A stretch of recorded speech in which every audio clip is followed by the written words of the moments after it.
Hello everyone, কেমন আছেন সবাই? আজকে নিয়ে এসেছি নতুন আরেকটা রেসিপি, যার নাম মাটন রেজালা। তার জন্য একটি প্রেশার কুকারে মাটন দেব ও পরিমাণ মতো নুন ও জল দিয়ে ভালো করে সেদ্ধ করে নেব।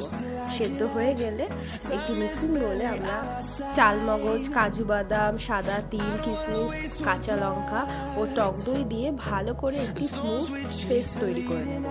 এবং অন্যদিকে কড়াইতে সর্ষের তেল গরম করে তাতে পেঁয়াজ কুচি দিয়ে ব্রাউন কালার হওয়া পর্যন্ত ভেজে নেব।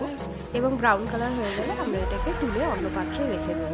এবং ওই একই তেলে আমরা যে আগে মশলাটা করে রেখেছি সেটা দেব। তার মধ্যে ধনের গুঁড়ো, জিরের গুঁড়ো, কসুরি মেথি, নুন, চিনি ও একটু গোলমরিচের গুঁড়ো দিয়ে ভালো করে মশলাটাকে কষিয়ে নেব।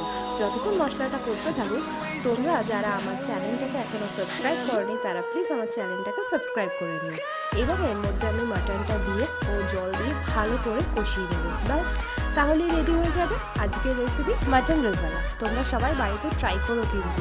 ও লাস্টে নামানোর আগে থাকতে ভেজে রাখা পেঁয়াজের বেরেস্তা, গুঁড়ো দুধ ও গোলাপ জল দিয়ে ভালো করে নাড়াচাড়া করে নেবে। ব্যাস রেডি। আজকের মতন চলি, টাটা, বাই বাই। আবার আসবো অন্য কোনো দিন অন্য একটি ভিডিও নিয়ে। ততক্ষণ পর্যন্ত তোমরা সবাই খুব ভালো থেকো।